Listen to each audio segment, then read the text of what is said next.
Baik, Assalamualaikum warahmatullahi wabarakatuh. Selamat malam teman-teman dan Bapak dosen yang kami hormati.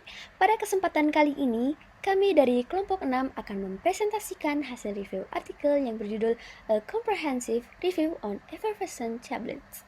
Dalam presentasi ini, kami akan membahas mengenai tablet effervescent mulai dari pengertian, komponen penyusun, mekanisme kerja, kelebihan dan kekurangannya hingga berbagai aplikasinya dalam bidang farmasi. Baik, sebelum masuk ke materi utama, terlebih dahulu saya akan memperkenalkan anggota kelompok kami. Kelompok kami terdiri dari 5 orang, yaitu Nadine Olivia Fernanda, Devina Faulia Putri, Muhammad Ikram Al-Fatah, Yesya Al-Hafizah Kambali, dan selaku moderator, diri saya sendiri yaitu Zaskia Damayanti. Baik, setelah perkenalan singkat ini, saya akan menjelaskan artikel yang menjadi sumber utama pembahasan kami. Artikel yang kami gunakan berjudul A Comprehensive Review on Effervescent Tablets yang digunakan oleh Kajaji Van Heer dan rekan-rekannya. Artikel ini diterbitkan pada tahun 2023 dalam Journal of Drug Delivery and Therapeutics, volume 13 nomor 7. Selanjutnya, saya akan menjelaskan tujuan dari artikel tersebut.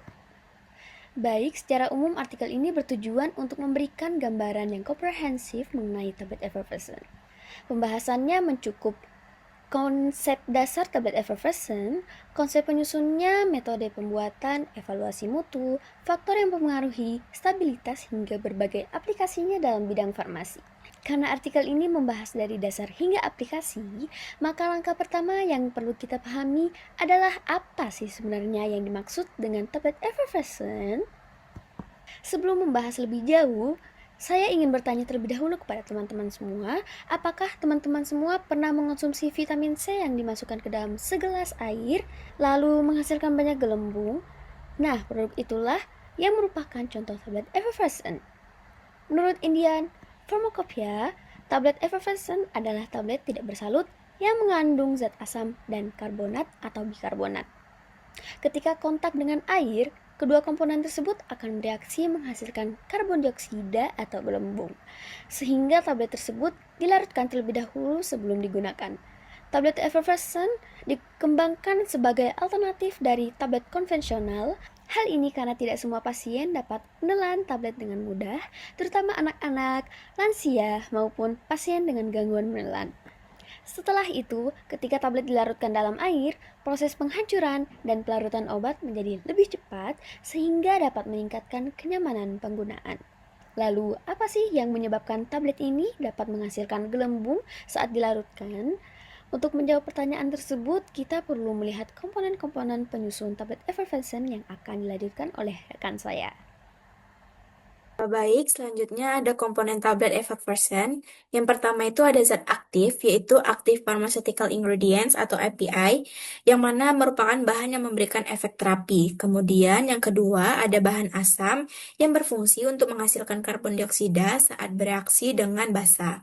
Yang ketiga ada bahan basa, yaitu yang bereaksi dengan asam untuk menghasilkan karbon dioksida. Dan yang terakhir ada eksipien tambahan yang digunakan untuk memperbaiki sifat fisik dan organoleptik tablet.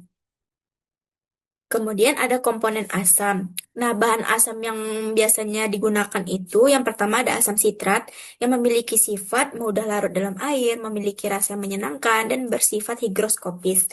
Kemudian ada asam tartarat, dia bersifat tidak higroskopis, kemudian menghasilkan tablet yang lebih keras, dan apabila digunakan sendiri itu dapat menghasilkan tablet yang rapuh. Nah, kombinasi dari asam nitrat dan asam tartarat ini merupakan kombinasi yang paling banyak digunakan karena menghasilkan sifat fisik tablet yang lebih baik.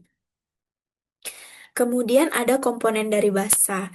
Yang biasa digunakan itu yang pertama ada natrium bikarbonat yang sering digunakan dan mudah bereaksi dengan asam. Kemudian ada natrium karbonat yang digunakan untuk meningkatkan alkalinitas. Dan yang terakhir ada kalium bikarbonat yang dapat digunakan sebagai alternatif natrium bikarbonat. Jadi, bahan-bahan tersebut berfungsi menghasilkan karbon dioksida selama proses effervescent. Pada slide ini dijelaskan mengenai mekanisme reaksi Eversense. Pada tablet Eversense terjadi reaksi antara bahan asam dan bikarbonat. Reaksi tersebut akan menghasilkan garam, karbon dioksida, dan air. Ketika tablet dimasukkan ke dalam air, bahan asam dan basa akan bereaksi sehingga terbentuk gas karbon dioksida. Gas inilah yang menyebabkan tablet cepat hancur sehingga zat aktif menjadi lebih cepat larut. Tablet Eversense memiliki beberapa kelebihan dibandingkan sediaan konvensional. Di antaranya yaitu onset kerja yang lebih cepat, dapat meningkatkan bioavailabilitas obat, serta memudahkan penggunaan pada pasien yang mengalami disfagia atau kesulitan menelan. Selain itu, tablet Eversense juga dapat membantu menutupi rasa obat yang tidak enak, meningkatkan kepatuhan pasien, mengurangi iritasi saluran cerna, memberikan ketepatan dosis yang lebih baik, memungkinkan penggunaan dosis tinggi, dan mempercepat absorpsi obat. Di samping berbagai kelebihannya, tablet Eversense juga memiliki beberapa keterbatasan. Sediaan ini sensitif terhadap kelembapan sehingga memerlukan kemasan khusus. Proses produksinya juga lebih kompleks dengan biaya yang relatif lebih tinggi. Selain itu, ukuran tablet Eversense cenderung lebih besar dan memerlukan kondisi penyimpanan tertentu agar kualitasnya tetap terjaga. Selanjutnya yaitu metode pembuatan. Metode pembuatan terdiri dari 3 metode, yaitu granulasi basah, granulasi kering, dan kempal langsung. Granulasi basah digunakan untuk meningkatkan sifat alir dan kompresibilitas. Jenisnya meliputi granulasi 1 langkah, granulasi 2 tahap, granulasi unggun terfluidisasi, granulasi geser tinggi. Selanjutnya granulasi kering. Galilah bahan yang sensitif terhadap kelembapan. Dan kempal langsung atau kompresi langsung merupakan sebuah metode yang sederhana dan ekonomis. Selanjutnya yaitu evaluasi butiran. Evaluasi granul dilakukan untuk mengetahui sifat alir dan kompresibilitas granul. Parameter yang digunakan meliputi sudut istirahat, kepadatan curah, kepadatan yang dipadatkan, indeks Carr, dan rasio Hausner. Hasil evaluasi digunakan untuk menentukan kualitas granul sebelum proses percetakan tablet. Selanjutnya yaitu evaluasi tablet. Pengujian mutu tablet Everence meliputi yang pertama organoleptik, kedua keseragaman bobot, ketiga keseragaman kadar, kekerasan tablet, friabilitas, waktu buih, uji disolusi, ukuran pH larutan, aktivitas alir, dan penetapan kadar karbon dioksida.